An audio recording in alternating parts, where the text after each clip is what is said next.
So welcome to our cabinet meeting, and every member of my cabinet is working tirelessly to defeat the invisible enemy that should have never happened to our country, should have never happened to the world.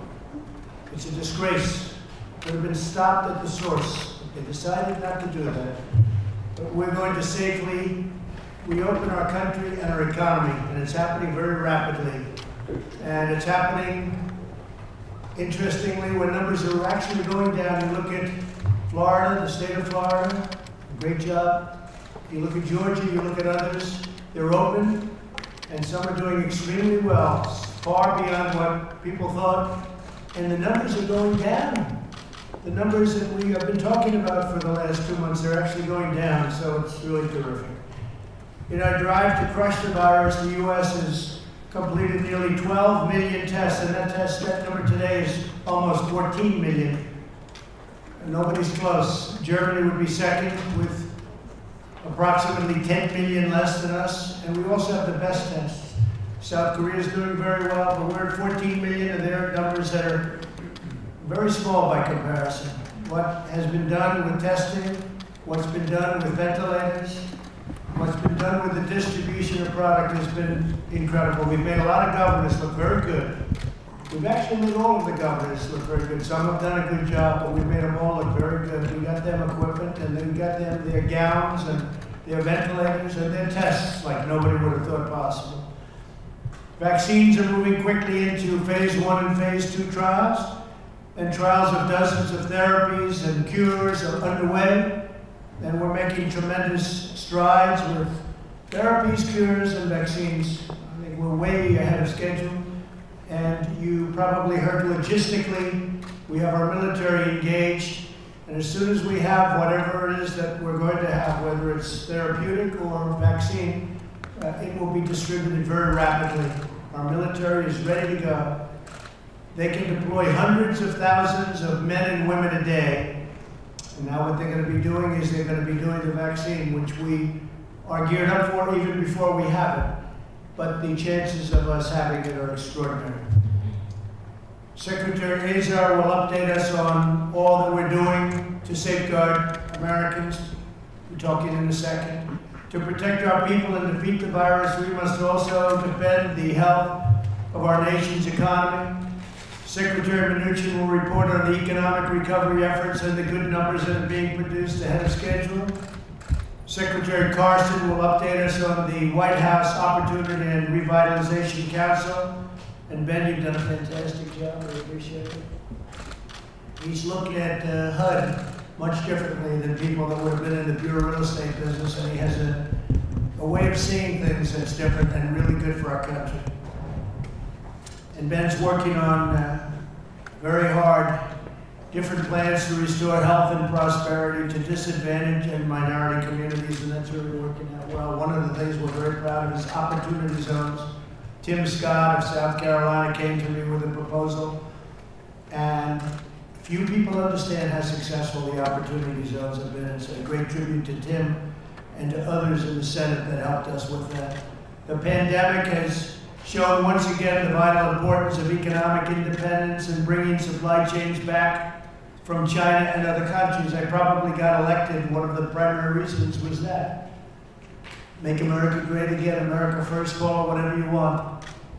But we went way out of bounds. We build a car and we go to 12 countries to build a car. I want to build a car from one country.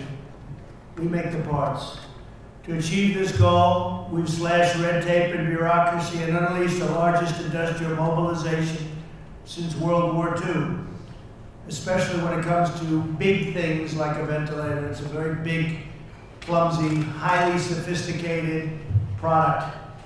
And we have now assembly lines where the talk of the world. We're supplying them to other countries. We're helping other countries that are going through this plague, and they're never going to be able to do ventilators. So it's really been an incredible thing what's happened. It's the biggest mobilization since World War II. And we're fighting for the livelihoods of American workers, and we must continue to cut through every piece of red tape that stands in our way. And that's why this is such an exciting meeting. Beyond being a cabinet meeting, which is always good, because with millions of Americans forced out of work by the virus, it's more important than ever to remove burdens that destroy American jobs. In a few minutes, I will sign an executive order instructing federal agencies to use any and all authority to waive, suspend, and eliminate unnecessary regulations that impede economic recovery. And we want to leave it that way. We want to leave it that way. In some cases, we won't be able to, but in other cases, we will. And you've heard me say many times, I've said it very strongly, that regulations, we've done more regulation cutting than any president in history, whether they're there for 4 years, 8 years, or in one case more. We've done more regulation cutting. I don't mean just in a year or 2 years. I mean, in the 3.5 years that we've been here, we've cut far more regulations by a factor of a lot than any other administration, any other presidency. So that's really something. I'm directing agencies to review the hundreds of regulations we've already suspended in response to the virus and make these suspensions permanent where possible. I'm also instructing agencies to use the emergency authorities to speed up regulation cuts or new rules that will create jobs and prosperity and get rid of unnecessary rules and regulations. We had cases where it would take 20 years to build a highway. You'd have to go through various agencies to get the same permit. I lived with it in the private sector, so I know it better than anybody. Where you go years and years and years to build a simple roadway or a simple building, and it would end up costing an absolute fortune, many, many times what it should cost. And it would take years before you could even seek final approval, 5 years, 7 years, 20 years, 21 years, a certain highway built recently, a small highway. I would call it a road, 21 years to get it approved. And then by the time they get it approved, it costs 100 times more. And so numbers that you wouldn't even believe. We're getting rid of all of that. We're down now on roads, working with Elaine and Department of Transportation. We're down to a 2-year period. We want to see if we can do better. We have roads in there for 18, 17, 20, 21 years, over the years. I'm not blaming Elaine for that. I'm just saying over the years there have been roads that have gone through a process for many years, roads and highways. So we're going to be getting it down to a year. And maybe it's not going to get passed for environmental reasons or safety reasons, but we're going to know quickly. But if it does pass, it's going to happen fast. Acting OMB director, soon to be permanent director. And where's Russ? Did you hear what I said? Soon to be permanent director. Okay, that's a big statement. Some people would say that's big news. He's done a fantastic job. So congratulations. Oh, we have to get him. We'll give you a congratulations just prior to approval, right? So you're doing great. Thank you very much. So acting OMB director Russ Vaught will present details on this effort, and we'll go into that. So Russ has done a great job on exactly what he used to come into my office and say, I think we can cut a lot of different things in terms of regulation. And Russ, I think also very importantly, we'll have a better product. It's actually going to give us a better result. And we're adhering to the environmental impact studies and all of the other things we have to do to get these permits. So Russ Vaught, thank you very much. I want to once again thank every member of the Cabinet for your commitment to helping our nation reopen, to recover and rebuild. I'd like to now ask a man who's done a fantastic job as the head of the task force. He's worked literally 24 hours a day sometimes to make sure everything's gone well. Today we had a really great article by Rich Lowry who talked about the tremendous job that we've done in terms of the task force, in terms of the coronavirus and getting things going and getting people what they need, whether it's ventilators, testing, or many other things. And I appreciated that article very much because there's been a very false narrative. People have no idea what an incredible job the people in federal government have done, and that includes generals and admirals and lots of others. So I want to thank Mike Pence for the great job you've done. Mike, can you please say a few words? Well, thank you, Mr. President, and I think everyone around this cabinet. knows that from the first day of this administration, you made it clear that you had no higher priority than the safety and security of the American people. In January, when you took the unprecedented action of suspending all travel from China, before there was a single case of community transmission in the United States, it is inarguable, Mr. President, that your decision bought us a critical amount of time to stand up a national response all across this country. At the same time, in January, you stood up the White House Coronavirus Task Force, and over the course of February, you began to suspend more travel, establish screening at more than 11 airports around the United States, again with the priority of protecting the health and safety of the American people. And from the first day, Mr. President, that you asked me to lead the White House Coronavirus Task Force, we have focused on the health of the American people. It would be on March 15th at your direction that we released the White House Coronavirus Guidelines for America. We asked a lot of the American people, and the American people responded. 15 days would become 45 days, and in that time it was our objective, Mr. President, as you made clear, to save lives, to slow the spread, to flatten the curve. And because of what the American people did, because of the direction that you gave, and all of the dedicated members at HHS and FEMA and all of those around this table who served on the task force, because of the partnership that you forged with every governor of both political parties across the country, we've made great progress. That being said, Mr. President, I know that you believe, as we all do, that one life lost is too many. And we grieve today for the loss of more than 90,000 Americans to the coronavirus. But at a time like this, the first cabinet meeting that we have had since the advent of this epidemic, it's important to remember that when we asked the American people to make all of those sacrifices, the estimates before you were that if we did nothing, we could lose between 1 million and 2.2 million American lives. And in fact, even by taking the steps that we took, the estimates were still clear that even if we flattened the curve, that we could still lose 100,000 to 240,000 Americans. And so while we grieve the loss of those more than 90,000 Americans and their families are on our hearts today, we recognize the progress that we have made. Among the progress that we made, Mr. President, in flattening the curve and slowing the spread was preserving, as you directed, the capacity of our healthcare system. One of the great concerns that we had early on was that our healthcare system, our hospitals, would be overwhelmed by the coronavirus. That did not occur, Mr. President. Truth is, as you've reflected many times, because of the ingenuity of the American people, because of our partnership with states, because of a great logistics team that worked with the task force, no American who has needed a ventilator was ever denied a ventilator in the United States. It is an extraordinary accomplishment. The report that I received today is that the national stockpile now has more than 15,000 ventilators. And because of the public-private partnerships that you forged, we'll actually see American companies manufacture more than 110,000 ventilators in 100 days. Over 13 billion supplies and critical PPE were also delivered to doctors and nurses and first responders and to Americans on the front lines of this pandemic.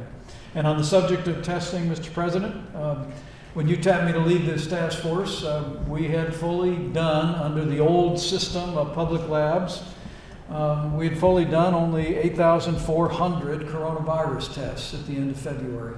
But as you just reflected, because of the public-private partnership that you formed with commercial labs across the country, we've now performed nearly 12 million coronavirus tests and more than 400,000 in a single day this past weekend. And Mr. President, as I'll share with the team, as we're increasing testing, the good news to Americans is, nevertheless, cases are going down. You reflected on that in your visit to the Capitol today and in your opening remarks.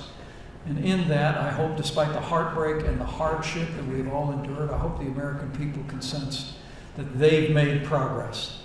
That as we continue to scale testing all across the country, our team with Admiral Giroir at the helm and FEMA at the helm estimates that we'll be able to conduct maybe 40 to 50 million tests a month by this September. But even as testing is expanding across the country, we're seeing cases coming down, and that's a tribute to the American people. But it's not just been the health of the American people that's been challenged, Mr. President. As you rightly observed, businesses large and small who have had to shutter their operations. We heard from restaurant owners earlier this week.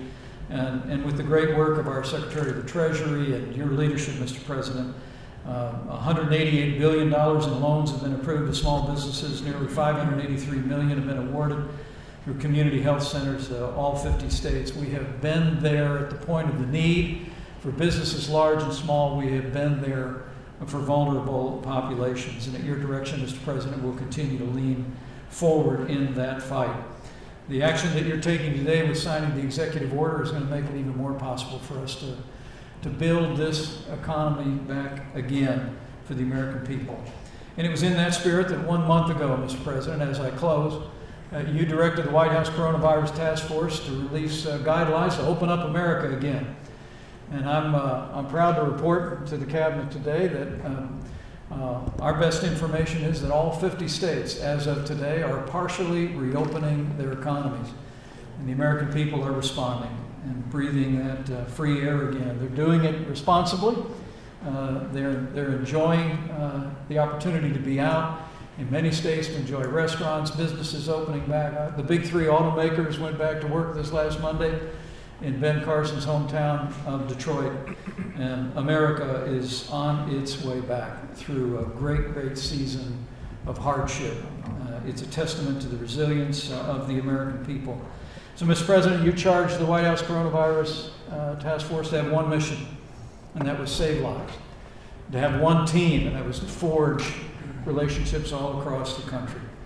Because of your leadership, because of the great work of this cabinet, because of governors around the country, but mostly because of our incredible healthcare workers and the cooperation of the American people, we've slowed the spread, we've flattened the curve, and we are reopening America. And Mr. President, I'm proud to report to you that we're on our way. And I promise you, this entire team is going to continue to work with governors around the country at your direction until we bring the American economy all the way back, as you often say, bigger and better than ever before. So thank you, Mr. President. Thank you very much, Mike. And again, thank you very much for doing a great job. So I'm going to sign this now, and then Ben and Steve will speak, and then we'll go around the room a little bit, and we'll say what we want. I'd like to congratulate Rick Grinnell for doing such a fantastic job. As acting, I don't think you want to be permanent, so I think you're very happy to be acting, but what a job. I think you'll go down as the all-time great acting ever at any position. So thank you very much. Would you like to say something? Sure. I would just say greetings from an Intel community that is very interested in providing policymakers, everybody around this table, with raw intelligence that is not politicized in any possible way. And I have to tell you, Mr. President, that I have heard from hundreds of members of the current Intel community who are extremely pleased with transparency of their work. And that's what they're shooting for. That's what they want to provide to policymakers, is information that is not politicized by politicians in any way on any side of the aisle, but to be able to protect their intelligence estimates. We all know that they're estimates, and they are proud to give them when not manipulated by others. We appreciate your great work. Thank you very much. Thank you, sir. I'm going to sign this now, and so this is regulations are going to be cut, and the potential is that you're going to find regulations that nobody has ever thought of before, because you're going to be doing it yourselves, and this gives you great authority to cut regulations. So we've already had the record by a lot. It's not even close, but you'll have a chance to cut regulations. When I look at EPA sitting here, and I look at the veterans sitting here, and I look at all of the different people, Homeland Security, Chad, I look at all of the great talent around this table. You'll have a right to do something that nobody would ever have thought you would have the right to do that. And so I just want you to go to town and do it right, do it proper, make sure everything is safe, and make sure it's environmentally good for those of you that are in that category. But it's very, very important. Elaine, you can do things that nobody would believe in your department, Department of Transportation. So good luck, and I'm signing this. It gives you tremendous power to cut regulation.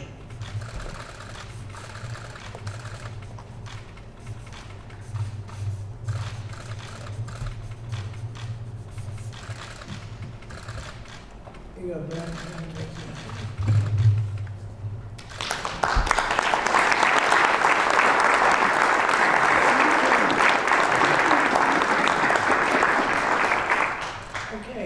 Ben, would you like to say something, please? Yes, sir. Thank you, Mr. President. And a big thank you to all the cabinet members. Almost everybody has been deeply involved in the refocusing of the Opportunity and Revitalization Council.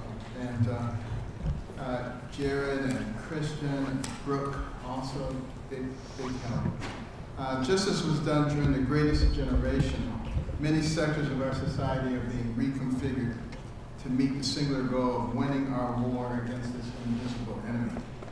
Companies that make bedding linen are now making masks, and plants that produce vehicles are now producing ventilators. I worked at some of those plants growing up in Detroit. And now the White House Opportunity and Revitalization Council, which was formed by you to help long-forgotten communities achieve economic opportunity, will refocus and expand to help America's hardest hit communities and achieve economic recovery, overcome health disparities, and thrive through educational advancement. Education being the ticket. Doesn't matter where you came from, you get a good education, you can write your own ticket. Since your historic Tax Cuts and Jobs Act, billions of dollars from the private sector have been invested in these designated opportunity zones, which are home to nearly 35 million people. Through this initiative, we've fostered partnerships between people who seldom sit down together. We're talking about business leaders, community leaders, faith-based leaders, housing advocates, investors, builders, state and local and federal officials. The Revitalization Council, which I have the privilege to chair, alongside our Executive Director, Scott Turner, who's here in this room somewhere. Oh, there he is. Okay. Has played a big role in the success, identifying more than 270 different federal actions to support and increase investment in opportunity zones through things like grant preference points, loan qualifications, reduced fees, eligibility criteria modifications, and a number of other incentives. And at your direction, we're now taking our considerable capacity to discover opportunity and drive recovery in disadvantaged and minority communities that are disproportionately affected by COVID-19.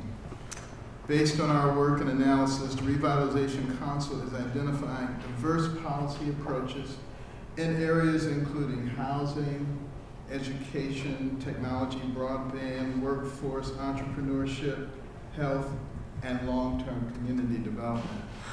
And under your leadership, this administration has shined a light on the forgotten men and women whose job prospects and health disparities are often hidden in the shadows. Mr. President, you've been a champion for all Americans, especially our low-income and minority communities. And we're committed to continuing your work, not only to restore, but to advance the historic gains and prosperity many enjoyed before this global epidemic. Your council will not only continue its focus to bring more jobs and better jobs, but it will also expand to better fortify public health services that will improve medical and social health outcomes and uplift our most distressed communities.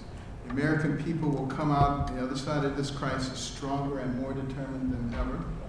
Thanks to the authority you have vested in the Revitalization Council, we will leverage these powers to heal America's hardest hit communities and return to prosperity, as safely and swiftly as possible. And thank you for not giving in to the naysayers and to the people who use fear to control people. And instead giving people hope, not with just your words, but with your actions. Well, thank you very much. But you know, I had to run against him, and he was very tough. And he was even tougher when he'd run onto a stage holding a Bible up in the air. That was tough. I said, that's tough to beat. But I said, if I'm ever so lucky, I have to get him in the administration. So that's what happened, and you've done a great job. Thank you very much. Steve, where are we, and what are we doing? Thank you, Mr. President. So I'm pleased to report your administration has been hard at work implementing the CARES Act. We've really made incredible progress over the last month, working on putting over $3 trillion into the economy. Unprecedented amount of support for American business and American workers. And I just want to highlight a few of the things. Working with SBA, we were able to develop the Paycheck Protection Program from scratch. That's now impacted over 4.3 million companies, impacting over 50 million workers, $513 billion, having 5,500 lenders working. And we are extremely pleased that we have increased the number of CDFIs and minority lenders and fintech lenders, now making sure we get this across the country with an average loan size of $118,000. So this program is really impacting American workers. Working with the Federal Reserve, I have approved 9 special facilities totaling about $2.5 trillion. That's about half of our capacity. And in particular, I'd just like to highlight the Main Street Lending Program, which is for small and mid-market companies, will be up and running by the end of this month. And then I would just comment on the economic impact payments, Mr. President, have really had a big impact. We delivered over $239 billion to 141 million Americans. And I want to highlight, we couldn't be more pleased, 114 million of those we did direct deposit into people's accounts. We did 27 million checks. And Mr. President, we now have developed debit cards. So in an effort to expedite money to people even quicker in a very safe way, I'm pleased to show you what a debit card looks like with your name on it, Mr. President. Now, there's no money for you on it. This is a blank debit card, but I want you to see what many Americans will now get so that we can get their money to them even quicker. And going forward, we think debit cards are a safe and secure way of delivering refunds. So I sign the letter again? The next time we send money, you'll get to send another letter. Thank you, Steve. Steve's had a great career, had a great educational career, tremendous student, and went on to very, very tremendous business success. And all of that experience was necessary for what you're doing, right? But there's nobody better with money and controlling money and handling money, so I want to thank you very much. Thank you. Alex, please say a few words. Well, thank you, Mr. President. You know, your top priority has always been the health, safety, and well-being of the American people as we've been going through this pandemic. And that's been our priority throughout this crisis. We've got to get life back to normal, and we've got to restart the roaring Trump economy, and we have the tools to do that. The right mindset for reopening is not about balancing health versus the economy. It's actually about balancing health versus health. By one estimate, the virus-induced recession will see an extra 65,000 deaths from suicide, drug overdose, alcohol abuse in the coming years, possibly even more. States are seeing a decline in the reporting of child maltreatment because kids aren't at school. They're not seeing doctors and teachers who would otherwise report maltreatment in the home environment, and so it goes unaddressed. Mammograms are down 87%. Colonoscopies are down 90%. Approximately 1.7 million new cancer cases are diagnosed per year in our country. And if we're seeing an 80% drop in cancer cases identified, we could already have 300,000 or more undiagnosed cancer cases as a result of this crisis. A CDC report found a 60% reduction in vaccine administrations, including for our kids, pediatric vaccinations, millions of kids not getting vaccinated. The good news is that under your leadership, we built a path forward so that we can have safe reopening. We have the surveillance tools, we have the testing tools, we have the containment methodologies and resources. We are developing therapeutics and we're developing vaccines. So we have the strategy and the recipe to support the safe reopening of our economy. And for the sake of Americans' health and well-being, we've got to support this and move ahead with safe reopening. You know, I mentioned some of the physical health risks of keeping our country closed down, but we have here today with us our Assistant Secretary for Substance Abuse, for Mental Health and Substance Abuse, Dr. Ellie McCants-Katz, who's a psychiatrist and is the first ever psychiatrist to lead SAMHSA. And she, if you don't mind, is going to say a couple words really about how extended stay-at-home orders can impose really lasting mental health challenges for us. If that's okay, Mr. President. We'd love that. Please, Doctor.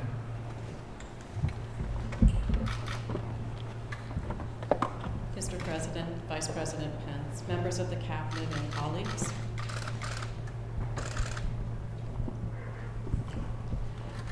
As I've listened to states and communities struggle with mental illness issues that have arisen as a result of the virus, I wanted to ensure that governors yesterday heard these concerns from a medical perspective. As my physician colleagues on the task force have been careful to rightly note, their perspective and advice centers on one aspect of the pandemic, virus containment. However, even medically, it is not the sole perspective. I felt that it was important to offer the governors a different, albeit equally important, medical perspective. As such, I made the following remarks. It is my privilege to serve as the Assistant Secretary for Mental Health and Substance Use. But today, I really speak to you more as a psychiatrist who also happens to hold a PhD in infectious disease epidemiology. Never did I imagine the nation would be experiencing the coinciding of mental health issues and infectious disease that my training addressed. The research literature is clear on the effects of quarantine and stay-at-home practices on mental health. We know that the longer the duration of these orders, the greater the intensity of the mental health problems experienced. We also know that these symptoms persist for years to come, even once quarantine is lifted. The data tell us that when the lives of adults, children, and families are drastically changed for extended lengths of time, for many, anxiety, depression, and stress disorders will become manifest and will persist. These are real health conditions with potentially long-lasting consequences that must be taken seriously. To put all of this in perspective, I believe it is important to point out that pre-pandemic, we lose 120,000 lives a year to drug overdose and suicide. How many more lives are we willing to sacrifice in the name of containing the virus? When we look at strategies to reopen, as a medical doctor, I ask that you take into account whole health, not just one narrow aspect of physical health. We continually ask ourselves what the health costs and risks may be of reopening, but I ask what might they be of not reopening, or reopening in such a restrictive way that American lives are not restored. Of course, containing the effects of coronavirus are critically important, but so too is preventing suicide. So too is keeping a person from being terrified to ever leave their home. So too is protecting the mental health of our nation's young people. I ask you to remember that not every home is a safe home. Not every individual can withstand the trauma of not seeing or interacting physically with loved ones. Not every parent can survive the mental anguish of not being able to feed their children because of lost employment. Not every child can exist in a healthy way without the structure and support of school. We have to take a step back and recognize the other effects of our policies. While we contain the virus, are we increasing the risk for suicide and drug overdose? Are we creating a future of substance use and addiction for millions of additional Americans? And if we are doing those things, why have we decided collectively that this is okay? We've worked so hard in states and communities across this country to combat epidemics like the opioids crisis. Why are we willing to forget those efforts now or deem them less important? As a psychiatrist, I would argue that a life lost to suicide is just as important as a life lost to coronavirus. A family who loses someone to drug overdose experiences the same grief as a family who loses a loved one to coronavirus. Let us not forget that all American lives are precious. Our citizens count on us to remember their health and safety in all aspects of life. The preservation of Americans' health and the health of our citizens cannot be measured by only one metric. Virus containment cannot be our only goal, no matter the cost to Americans.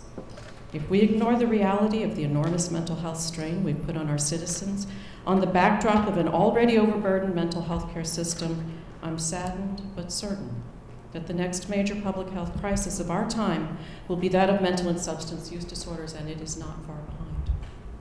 I urge you to factor this reality into your planning, and I thank you for the work you've done thus far on behalf of the millions of Americans with mental and substance use disorders. Thank you very much, Doctor. Appreciate it. Very sobering. It's tough. It's very tough. But we're getting there. We're getting back. That's very important. Thank you. Great job. I'd like to ask Chad Wolf from Homeland Security just to say, maybe discuss the record low numbers we have of people crossing the border, our southern border in particular. Absolutely, Mr. President. I think we are taking, at your direction, the Vice President's direction, the task force, we've taken a number of measures that protecting public health, proactive and prudent measures at the border. Those include non-essential travel restrictions that we have with both Canada and Mexico. Those also include continued construction of the border wall system. Perhaps most importantly, new measures that we've instituted along that southwest border regarding illegal border entries. And those are the numbers that you're referring to. Last month in April, we had a little under 17,000 folks that crossed the border illegally. Compare that to a year ago, April of 19 was over 120,000 individuals. So and they were all brought out, right? That's right. And so 80% 17,000 crossed, but 17,000 were brought out. 80 sent back. 80% of those 17,000 were removed within 120 minutes, 2 hours. The rest took just a little bit longer, but are continuing to be removed as well. So, and that's a first. That's a first in the last 40 years. That's absolutely right. Again, at your leadership, the task force leadership, we continue to make progress on that border. Thank you very much, Chad. Thank you. Also, Mark Meadows, who's our Chief of Staff, he's been around Washington for a while. He was very popular in North Carolina. He had a seat that was very easy for him to keep, and I talked to him long and hard for a long while. But he's a friend of mine, but he's going to go down as the ultimate, hopefully, Chief of Staff. So, Mark, it's really nice to have you. Would you like to say a few words? Thank you, Mr. President. Obviously, your work and the work of this cabinet on behalf of the American people is very evident. It's critical that we make sure that Americans are healthy, safe, secure, and prosperous. And because of the work of everyone around this table, and more importantly, your leadership, we're setting the example of how not only to tackle one of the most difficult silent killers that we've ever faced in our history, but also how to come out of that more united.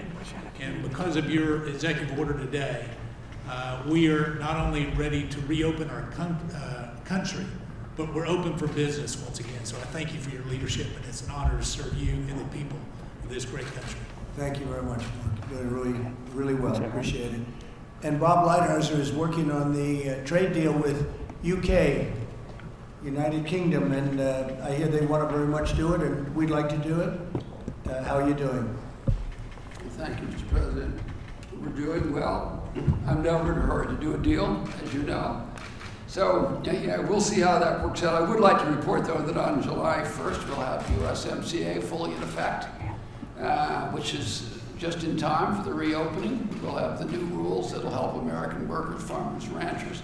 And we're now beginning to see some substantial new sales. Defer to Sonny, of course, on agriculture, but in the agriculture area and a variety of others because of this and the other deals that you've done. But in terms of the UK deal, we're just beginning that, and we'll see how that, as you said to me 1,000 times, we'll see how that turns out. So we'll see how that turns out. Through experience. You never know. You never know, do you? Well, we usually do. And actually, we've signed a great deal with Japan, $40 billion. We've created a new deal with South Korea, which was many, many billions of dollars. It was a defective deal. Now it's a very good deal. But USMCA is actually the largest trade deal ever made anywhere in the world. People don't realize the amount of business that we do with Canada and with Mexico is monumental. It's the biggest trade deal in the world. bigger than the deal we made with China. Most people don't know that. And the China deal is kicking in. They're buying a lot, but I feel differently now about that deal than I did 3 months ago. And we'll see what all happens, but it's been a very disappointing situation. Very disappointing thing happened with China because the plague flowed in. And that wasn't supposed to happen, and it could have been stopped. So I want to thank you very much, Bob. You're doing really a fantastic deal. You have a lot of records, and one of the people I wanted to get when I was elected was Bob Lighthizer, because he had the record and really had the reputation as being the best trade negotiator anywhere in the world that everybody respected. He was the authority. So I got him, and you've lived up to your reputation. Now let's see if you can exceed it.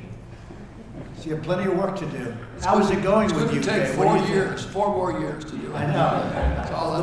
The first thing Boris did when fortunately he was better because he's a great guy, Boris Johnson, Prime Minister, he called me and he wanted to talk about the trade deal. How's it going? That was his first words to me. How's the trade deal going? I said, how are you feeling? So it was really something, but great job.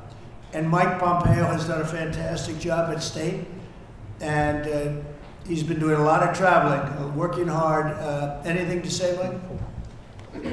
So I'd just add that in the course of this, we've brought 93,000 Americans back home who were stuck because travel had ceased. The State Department's done fantastic work getting these Americans back to their families. There's still a few more out there. We've still got a little more work to do. And we're working to make sure that the global economy gets back on its feet too. So along with Department of Homeland Security, Department of Transportation, trying to make sure that we've got all the processes in place so people can travel again in the way that they did before this virus hit this entire world. Good, Mike. Thanks. Great job. I'd like to maybe ask Scott Turner to finish. He's somebody who's young and strong and powerful, and he's done an incredible job with opportunity zones and other things, and maybe you could finish it off. And we could take a couple of questions from the media if you'd like. But Scott, make the media so crazed that they say, boy, are they doing a great job. Well, thank you, Mr. President. Can y'all hear me? Is this okay? Thank you, Mr. President, for your leadership, and Secretary Carson and Mr. Vice President. Thank you all. And, you know, I was sitting here listening to all the remarks and what's going on, and I'm very encouraged. And I was reminded of my time from playing Pee Wee football all the way to the NFL. And one of the greatest times that we had was the huddle. The last time I was with you all was last summer. We had traveled to 21 cities in 12 weeks, and y'all encouraged me greatly. And so we finished by traveling to over 60 cities with the Opportunity Zone and the Council. And much fruit came about in America because of the White House Opportunity and Revitalization Council. And many of you, your staff members and your teams from your agencies have been tremendous. And it has been a great team effort. Not one man, not one person. It's been a great team that's brought much fruit because of Opportunity Zones in America to the people inside of distressed communities. And I'm so humbled by that. But we have a lot of work to do. Our resolve is still the same. Our spirit is the same. Our fortitude is even stronger. The President has refocused the Council so our vision is broader.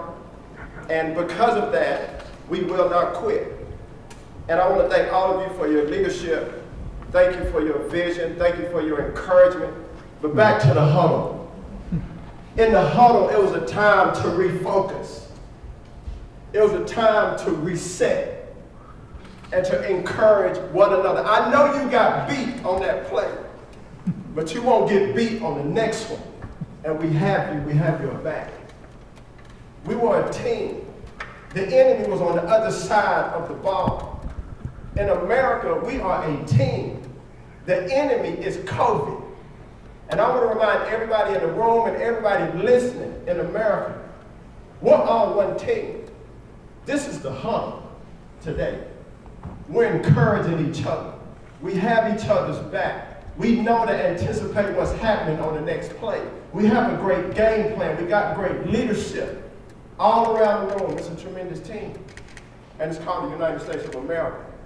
COVID will get whooped. It will. But it's going to take all of us And I say that, Mr. President, because this is a blessing to me to be in this home. But when we say ready, break, the enemy better look out.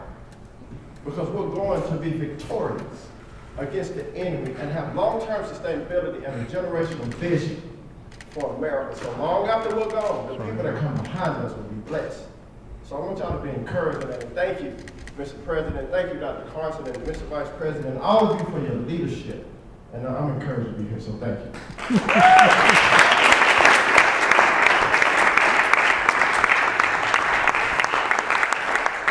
So, we have a couple of seats available, congressional seats. Well, I'm not overly impressed with the candidate. And I think, would you like to move to a little different section of the United States? Because I can guarantee this guy would be in Congress in about 2 minutes.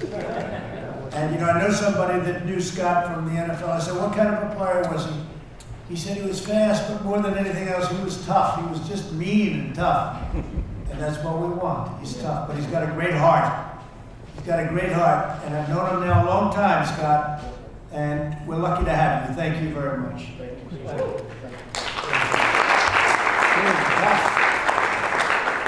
any questions, please? Yes. Mr. President? Steve, go ahead. When you say you feel differently now about the China trade deal, could you amplify on that a little bit? No, it just seems to mean less to me. Because, we did this great deal with China. They have to buy billions and billions of dollars of product, farm product and other product. And it was very exciting, one of the biggest deals ever made. Actually, not as big as the USMCA, which surprises people, but it could have been bigger over a period of time. Because the potential there is just beginning, in a sense. And it was very exciting. But once the virus came in, once the plague, as I call it, came in, I said, how did they let that happen? How did they let that happen? And how come it didn't go into other sections of China? Why did they block it from leaving Wuhan? But they didn't block it from going to the rest of the world, including the United States. Why is that? Beijing doesn't have it. Other places don't have it. So why is it that it was blocked very effectively from leaving that area and going into China, but it went out to the rest of the world, including the United States? And why didn't they let us go in and help them fix it? So I'm very disappointed in China. Yeah. Mr. President, why haven't... Just to follow up, you've been talking about possible retaliation for that. Are you any closer to a decision on that, sir? I don't talk about retaliation. Go ahead. Mr. President, why haven't you announced a plan to get 36 million unemployed Americans back to work? You're overseeing historic economic despair. What's the delay? Where's the plan? I think we've announced a plan. We're opening up our country. Just a rude person you are. We're opening up our country, and we're opening it up very fast. The plan is that each state is opening, and it's opening up very effectively. And when you see the numbers, I think even you will be impressed, which is pretty hard to impress you. But Mr. President, a lot of these jobs are not coming back, according to the Thank you, Mr. President. Canada has confirmed that the border is going to remain closed until June 21st, 10 days before the USMCA. Aren't you worried for the economy of the border states? Yeah, we do, and we speak to Canada all the time. Obviously, the relationship is very good with the Prime Minister and myself, and with the two countries. Canada's our neighbor. We have a great relationship. We love Canada. So we're going to be talking, and at the right time, we'll open that up very quickly. That'll go very easily. You think it will happen? It could happen before June 21st? Yeah, it could. Sure, it could. They're doing well. We're doing well. We're both doing well. Thank you. Mr. President, you've said repeatedly that the United States is now the king of ventilators, and that we have so many that we're sending them overseas, selling them, and then in some cases actually gifting them to other countries. My question is, are you looking to use these diplomatically to strengthen ties with other nations and counter Chinese influence in some parts of the world? No, I'm not looking to do diplomatically. I'm looking to save lives. If we can save lives of another country, that's a great thing.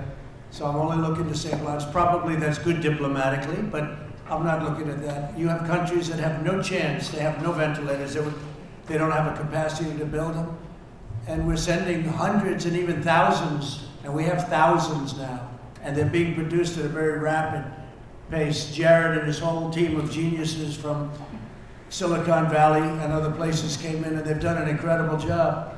So we have them by the thousands. We had none, essentially. We had very few, and they were obsolete. They were broken. We're building not only a lot of them, but we have a very high-quality ventilator, one of the highest. So countries know that, and they're calling us, and they're asking for help. They need help. So I only think in terms of saving lives. The country, we've gotten some very unusual calls from people that normally wouldn't be calling us too easily, asking for help. You know, you can get swabs, and you can get gowns, and you can get a lot of things, but getting ventilators is very tough, very, very tough, because it's a very complex machine, very expensive machine. So we've done a very good job, and probably it does help diplomatically, but we do it for helping people's lives, save lives. Yes, please. Mr. President, so Ford Motor Company has previously required visitors to wear masks when they visit their facilities. Do you plan to wear one when you go there on Thursday? I don't know. I haven't even thought of it. It depends. I mean, you know, in certain areas I would, in certain areas I don't. But I will certainly look at it. It depends on what situation. Am I standing right next to everybody, or am I spread out? And also, you look, you know, is something a hospital? Is it a ward? What is it exactly? I'm going to a plant, so we'll see. Where it's appropriate, I would do it, certainly. Mr. President, you continue to talk about helping minority communities. What specifically are you looking at to help those communities? What actions? So one of the things I was most proud of was the minority community and all of the work we've done for the minority communities. Black unemployment, Hispanic unemployment, Asian unemployment was the best ever in the history of our country. We've never had anything like it. We've never had so many African-American jobs ever in the history of our country by far. And we are bringing our country back, and a big focus is exactly that with the minorities. Specifically, if you look at the Asians, they've done incredibly well. Hispanics incredibly well. African Americans, record-setting every month. You know that. Every month it was a record-setting jobs number. And that's what we want to do. We want to get it back to that level. We had to artificially close our country. One day we did the right thing. We would have lost millions of lives if we didn't. Think of it. If we lost 100,000 lives, the minimum we would have lost is 1,200,000, 1,300,000, 1,500,000 maybe. But take it to 1,000,000. So that would mean 10 times more than we lost already. Now, I've seen hospitals like Elmhurst, Queens, where I grew up near that. I know that hospital. Where they had one day 11 body bags in a hallway, and they had some outside. And then they had refrigerated trucks coming to take bodies away. Now multiply that times 10. It would have been unacceptable. And that's the lowest number possible. It probably would have been times 20 or maybe 25. So we did the right thing, but now we have to get back to work. And we want to open up, and the people want to open up. But we've learned a lot about the disease. We've learned about distancing. Nobody ever heard of social distancing before. We've learned about the washing of hands. I used to wash my hands a lot, but I tell you right now, I wash them more. We learned a lot. And we also learned how to put out the embers or the fires, whatever may come. We learned without having to close down the whole country. And we have big sections of our country that don't have much of a problem. We have some sections that don't have any problem at all. So we're opening up our country. We're doing really well. And most excitingly, we're working on vaccines, therapeutics, and cures that are really moving along at a level that nobody would have thought possible. And the military, I could say Mark Esper. Okay, you know Mark Esper. He's become a very important person in the world of medicine because his military is going to be distributing, whether it's therapeutically or whether it's cures or whether it's a vaccine. And by the way, I have to say all three are doing unbelievably well, but Mark and the military are going to be getting them out. So he has hundreds of thousands of people that he is immediately, that work for us right now. They're fully ready to deploy. They're ready to get the job done. They'll be doing it in a record business. And everything we've done with the military has been terrific. We've had admirals, we've had generals. I remember when Chuck Schumer said, we should get the military involved. I said, they are. He said, we should use one of our generals. I said, we do. Our generals have done a great job, Jared, right? And our admirals have done a great, we had everybody involved. And they are tremendously talented people. And this isn't what they do. They fight, they're great fighters, and they fight. But yeah, the minority communities are really going to be well served. I think we are going to get that right back, and this includes everybody, this includes our whole country, but right back to where it was, which was record-setting numbers. But are there specific options right now that you are considering for those communities? Right now, we're opening up areas, and a lot of people are getting jobs. I heard some numbers yesterday that were really incredible. The amount, percentage-wise, of the country that opened up so quickly over the last few days. I think you're going to see some very big numbers, and I think next year is going to be an incredible year economically. You can never make up for all of the loss of life. You can never do that. From an economic standpoint, however, next year is going to be, I think it's going to be potentially a great year for us. Yeah. Mr. President. Please. The FDA has said hydroxychloroquine should not be used outside of a hospital setting or No, that's not what I was told. No, So there was a false study done where they gave it to very sick people, extremely sick people, people that were ready to die. It was given by obviously not friends of the administration. And the study came out, the people were ready to die. Everybody was old, had bad problems with hearts, diabetes, and everything else you can imagine. So they gave it. So immediately when it came out, they gave a lot of false information. Just so you understand, great studies came out of Italy on hydroxy. You know what I'm talking about, right? Yes. Right? Great studies came out. And the combination of the three. But we had some great studies come out. Italy, France, Spain, ourselves, many, many doctors, many doctors came out and they said, it's great. Now, you have to go to a doctor. I have a doctor in the White House. I said, what do you think? And it's just a line of defense. I'm just talking about as a line of defense. I'm dealing with a lot of people. Look at all the people in the room. You know, I'm the president and I'm dealing with a lot of people. And it's a very inexpensive drug. It's almost pennies. It's very inexpensive. And it's been out for close to 70 years for a couple of different things, right? Lupus and malaria and even arthritis, they say. But I think it's worth it as a line of defense, and I'll stay on it for a little while longer. I'm just very curious myself, but it seems to be very safe. But that study was a phony study put out by the VA. You may want to talk about that. I mean, we could talk about that if anybody wants to, and maybe I'd ask Alex to talk about that. If you would introduce our great talented head of the VA and let him say a couple of words. But that was a phony study, and it's very dangerous to do it. The fact is,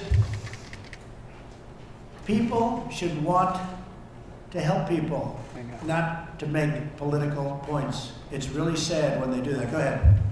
Yeah, so hydroxychloroquine has been approved by the FDA for decades here in the United States for the treatment of malaria, for the prevention of malaria, treatment of lupus, treatment of rheumatoid arthritis. And the system we have here in the United States that is once a drug has been approved and on the market, a doctor in consultation with the patient may use it for what we call off-label purposes, which are indications that are not yet proven and not yet in the label. And this is the right to try precedent. He, for the first time, got the historic right to try legislation for experimental therapies, but that applies to our existing regime, which is approved products may be used in the judgment of a physician in consultation with their patient.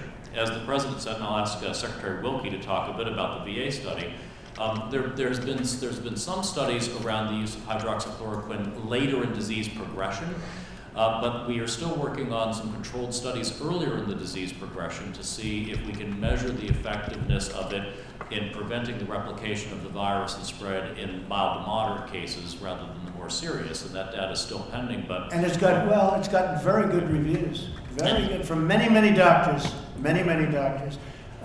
Secretary, please. Thank you, Mr. President. I want to clear up something that the media has not reported accurately. That was not a VA study. Can you hear him? Because I think it's important you ask the question. Yeah. That was you not. Want to listen? Because I don't even think you're listening. Yeah. Go ahead. Why don't you listen to him? That was not a VA study. Researchers took VA numbers, and they did not clinically review them. They were not peer reviewed.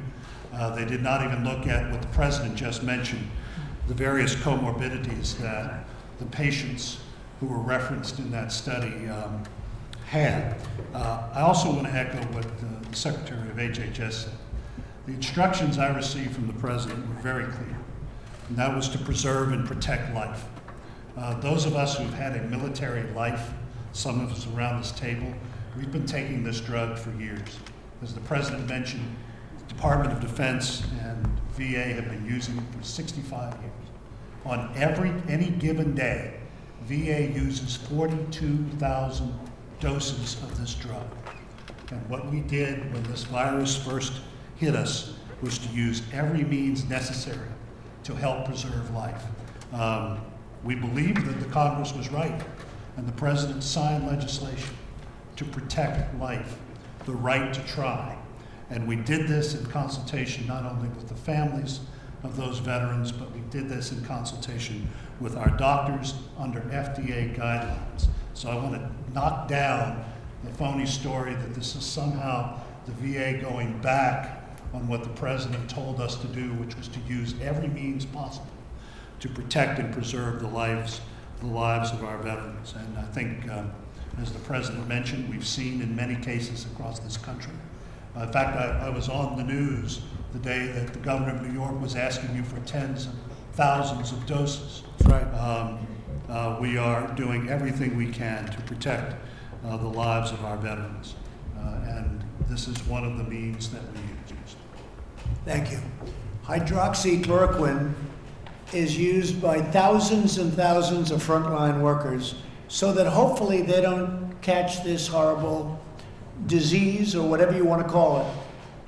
It is a terrible virus. It's a terrible thing.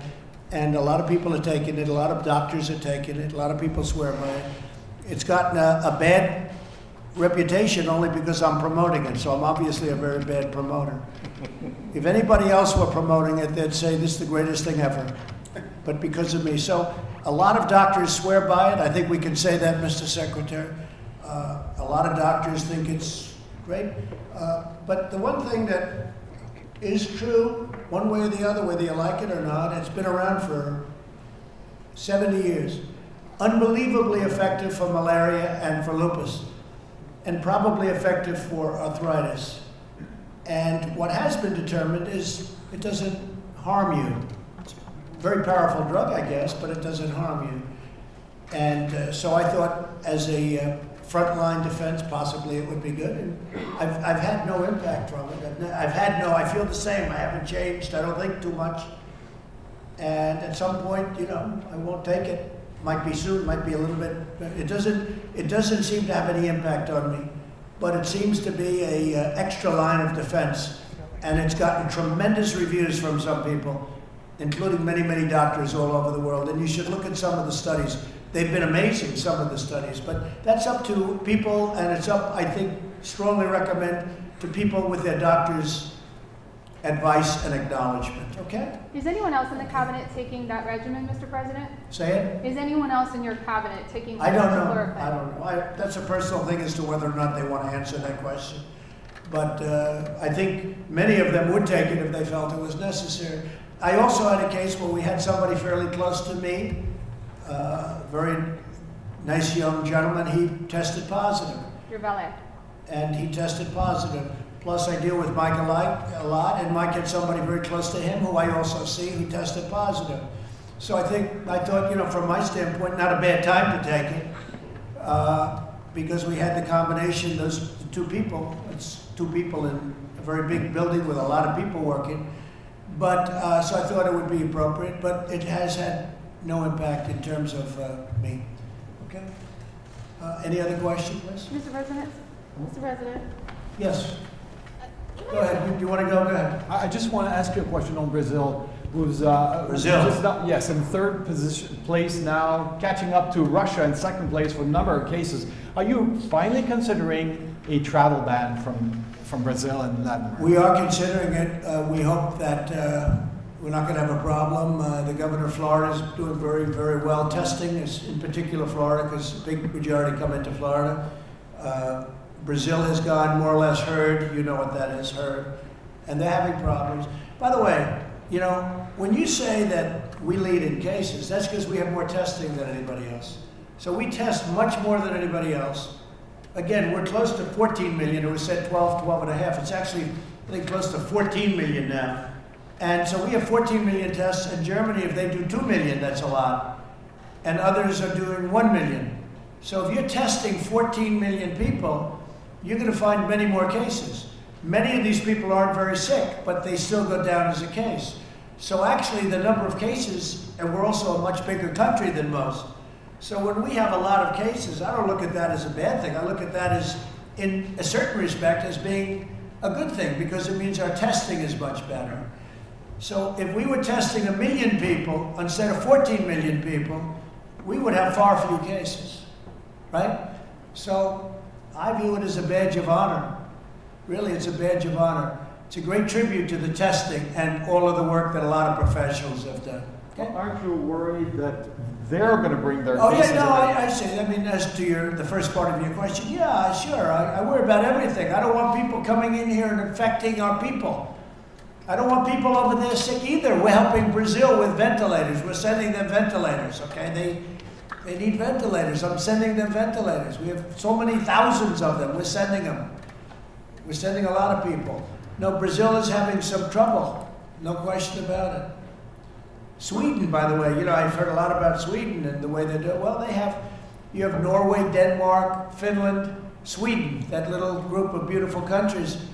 Well, Sweden took a little different attitude, but Sweden has far more deaths than the other three. You know that, right? Do you know that? Yeah, a lot more death. Many times the deaths. But they did it a different way, and you know, I understand that too. And as Mike said very well before, there is death on both sides. There's death on both sides. There's death in staying in a shutdown also. And lots of other things. But there's also death. Okay. What do you want to see in terms of travel between the United States and Europe, lifting travel restrictions? I'd love it to open up as soon as it can, but we have to make sure that we're doing well and they're doing well. And in many cases we are. But, you know, we have a very big country. We have some areas that have done incredibly well. We have other areas where the results are, it's tougher. New York and New Jersey are tougher. People don't realize New Jersey is the most dense state. A lot of people don't realize that. The governor's a terrific person. He's very liberal, but that's okay. He's a very liberal guy. But we like him. He's a good man, and he's working very hard. But New Jersey is a very dense area, very, very dense. And I speak to Andrew a lot, Andrew Cuomo a lot. We're working very well together. And, you know, those are the two spots that have really been very heavily hit. A big portion, a big percentage, I don't know what it is, it's a very big percentage, almost half of our deaths would be to those two. Now, at the same time, the numbers, even in those two places, are coming down. They're coming down very rapidly. And I put out yesterday a statement, numbers are coming down with the exception of very little, few exceptions. The numbers are coming down all over the United States very rapidly. Very rapidly. It's a beautiful thing to watch. But it's left behind serious death. And it shouldn't have happened. Thank you very much, everybody. Let's go. Come on, Paula, we're finished. Let's go. We're done.